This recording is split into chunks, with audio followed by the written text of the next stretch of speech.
नमस्कार, आप देख रहे हैं दैनिक साथी हरियाणा। जननायक जनता पार्टी यानी जेजेपी की ओर से लोकसभा व विधानसभा चुनावों की तैयारियों को लेकर हरियाणा की सभी 10 लोकसभा सीट पर नव संकल्प रैली का आयोजन किया जा रहा है। इसी कड़ी में करनाल में आयोजित नव संकल्प रैली में पहुंचे डिप्टी सीएम दुष्यंत चौटाला ने हुड्डा पिता पुत्र पर बड़ा निशाना साधा है। चौटाला ने कहा कि बाबू बेटा अपने से बाहर नहीं सोच सकते, उनका महज माई सेल्फ का एजेंडा है। हरियाणा की 63,000 एकड़ भूमि प्राइवेट बिल्डर को दी, ये सुप्रीम कोर्ट में साफ हो चुका है। Deputy CM Dushyant BJP JJP सरकार द्वारा हरियाणा की संपदा लूटने के हुड्डा के आरोपों का जवाब दे रहे थे। वहीं पार्टी सर्वेसर्वा डॉक्टर अजय चौटाला ने कहा कि लगातार पार्टी को मजबूत करने के लिए काम किया जा रहा है। अब आपको दिखाते हैं कि डिप्टी सीएम दुष्यंत चौटाला व जेजेपी के सर्वेसर्वा डॉक्टर अजय चौटाला ने चुनावी तैयारियां व हुड्डा पिता पुत्र को लेकर क्या कहा। पानीपत से हुई थी। आज छठी लोकसभा जननायक जनता पार्टी ने कवर करी है और जिस तरह का जोश और उत्साह लोगों में है, मैं मानता हूं कि 5 साल में संगठन को चौधरी अजय सिंह चौटाला जी ने जिस तरह से सशक्त बनाया है, आज उसका नतीजा है। और बूथ पर जो हमने मेंबरशिप में नए सदस्य हर बूथ पर 25 जोड़े, आज नए भी युवा जुड़ रहे हैं और साथ में जो पुराने साथी रहे जिन्हीं कारण दूर हुए, उनके भी बड़ी संख्या में जुड़ाव वापस हुआ है। और मुझे खुशी है कि करनाल के 9 के 9 हल्कों में साथियों ने बड़ी अच्छी मेहनत। दीपेंद्र सिंह हुड्डा कल रात को गरुड़ा में थे, वो सीधे तौर पर कह रहे हैं कि सरकार कांग्रेस की ही बनेगी। चलो वो तो दीपेंद्र सिंह हुड्डा के नेतृत्व में बनेगी। कोई नई चीज उनके मुंह से निकली हो तो बताओ। आज के दिन बाबू बेटा अपने से बाहर तो सोच ही नहीं सकते। उनका तो एक आई मी माई सेल्फ का एजेंडा है और उस एजेंडा के ऊपर 10 साल उनने इस प्रदेश को लूटा। 63,000 एकड़ से ज्यादा प्राइवेट बिल्डरों को लैंड एक्वायर करके दी। सुप्रीम कोर्ट के निर्णय आ लिए इस पर। एक भी भर्ती उनकी सरकार की ऐसी नहीं है जो कोर्ट ने स्ट्राइक डाउन ना करी। युवा के साथ खिलवाड़ किए और आज के दिन हरियाणा प्रदेश को तो लैंड ऑफ अपॉर्चुनिटी हमने बनाया है। 38,000 करोड़ का निवेश हरियाणा प्रदेश में 4 साल में आना बहुत बड़ी बात है। कोविड किसान आंदोलन जैसी मार झेलने के बाद भी उद्योगपति विश्वास जता रहे, तो ये हमारी अच्छी पॉलिसीज का नतीजा है। 14 फसलें हम एमएसपी पर खरीदते हैं, ये हमारे किसान को सशक्त बनाने की बात है। आज मंडी में बैठे, आपने कहीं देखा कि कोई किसान ये कहता हो मेरी पेमेंट नहीं आई, आड़ती कहता हो मेरी कमीशन नहीं आई। ऑटोमेटेड सिस्टम से, पोर्टल के माध्यम से हमने 2 दिन के अंदर इसका डिसम्बर्समेंट शुरू किया। आज पीले राशन कार्ड के लिए किसी को दफ्तर में जाने की जरूरत नहीं, घर बैठे पीला राशन कार्ड जिसके भी परिवार की आय 80 से नीचे बन जाता है। बुढ़ापा पेंशन जैसे ही 60 साल का बुजुर्ग होता है 3,000 रुपये उसके खाते में आने लग जाती है। फर्द के लिए पटवारी के पीछे घूमना पड़ता था, आज तो 20 रुपये में गांव के किसी सीएचसी सेंटर के, शहर के किसी सीएचसी सेंटर से आदमी अपनी प्रॉपर्टी का रिकॉर्ड निकाल सकते हैं। ये हमारे करे काम है। और ये लोग तो उस सोच के हैं जो कहते हैं पोर्टल बंद कर देंगे।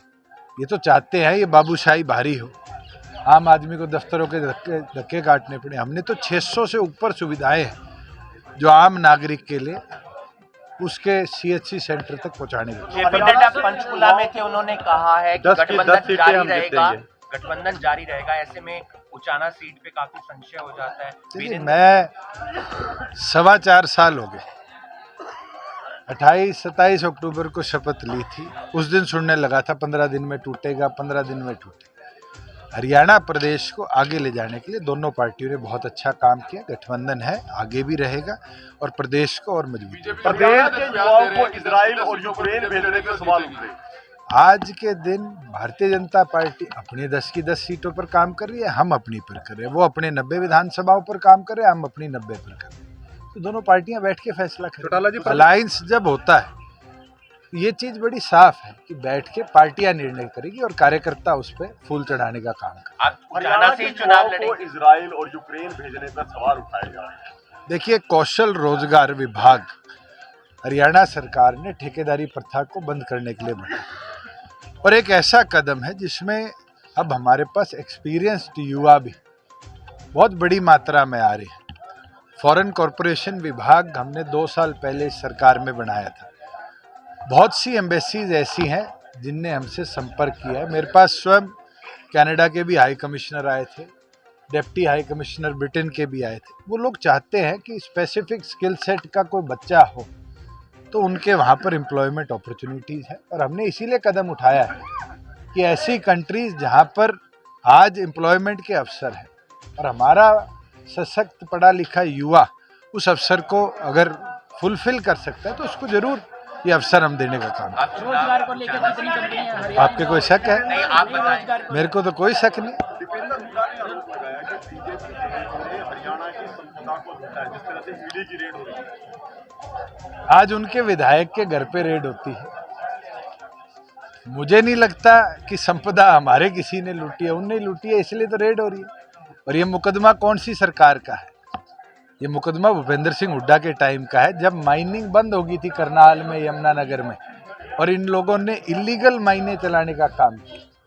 मुझे नहीं लगता कि भूपेंद्र सिंह हुड्डा के बेटे को आज इतना भी पता है कि उनके राज में कैसे लूटा जाता था। आज के दिन रॉबर्ट वाड्रा के पेपर गायब हो जाते हैं बैंकों से, ये उनकी लूट को छुपाने के लिए कदम है। मैं ये मानता हूँ कि हमारी सरकार ने बड़े क्लियर विजन के साथ पूरे हरियाणा के 90 कॉन्स्टिट्यूंसीज का विकास कराया। आज 6800 गाँव के अंदर, 6300 ग्राम पंचायतों के अंदर आज बराबर सामान्य ग्रांट पॉपुलेशन के आधार पर मिलती है। इनके राज्य में तो ग्रांट भी रोहतक जिले से बाहर नहीं आती थी। आप सोनीपत वालों से जाके तो पूछो, आज खरखोदा को तो विकसित हमने किया है। आज पद्मा के माध्यम से हर ब्लॉक में उद्योग लगे, इसके ऊपर हमारी सरकार का विजन बड़ा क्लियर है। बड़ौदा में शराब सोनीपत में रोजगार को लेकर कंपनी आ रही है। करोड़ का निवेश आया है। अभी उन्नो मिंडा ने 92 एकड़ जमीन हमसे हाई पावर में खरीदी है। हमारे बीच में यूफ्लेक्स कर एक कंपनी है पानीपत के अंदर, नॉर्थ इंडिया का सबसे बड़ा पॉलिएस्टर का प्लांट लगा रही है। मारुति ने अपना प्लांट बनाना शुरू कर दिया है। एटीएल का प्लांट जनवरी 2025 के अंदर शुरू हो जाएगा। फ्लिपकार्ट ने अपनी नींव रख दी है। कितनी कंपनियां हैं जो हरियाणा में कभी सोचती नहीं थी आने का, क्योंकि कांग्रेस के राज में गोलियां चली थी, डंडे चले थे, लोग मरे थे। आज वो खुशी के साथ हमारे प्रदेश की तरफ आती है। अयोध्या जाना होगा सर, राम मंदिर का बिल्कुल दर्शन करके आएंगे समय में। में रैली करने का निर्णय किया हुआ है। आज छठा आयोजन हमारा घरौंडा की इस अनाज मंडी में करनाल नव संकल्प रैली का हुआ है। मैं इसके लिए प्रदेश के लोगों के साथ साथ करनाल संसदीय क्षेत्र के लोगों का आभार व्यक्त करूंगा, जिन्होंने बड़ी संख्या में यहाँ पहुंच करके हमारी हौसला अफजाई की। दीपेंद्र हुड्डा कहते हैं कि भूपेंद्र सिंह हुड्डा के नेतृत्व में कांग्रेस की सरकार बनेगी। कहना बड़ा आसान है, करना बड़ा मुश्किल है। पहले वो कोई एक संसदीय क्षेत्र को चुन ले जहाँ से जीतने की स्थिति में।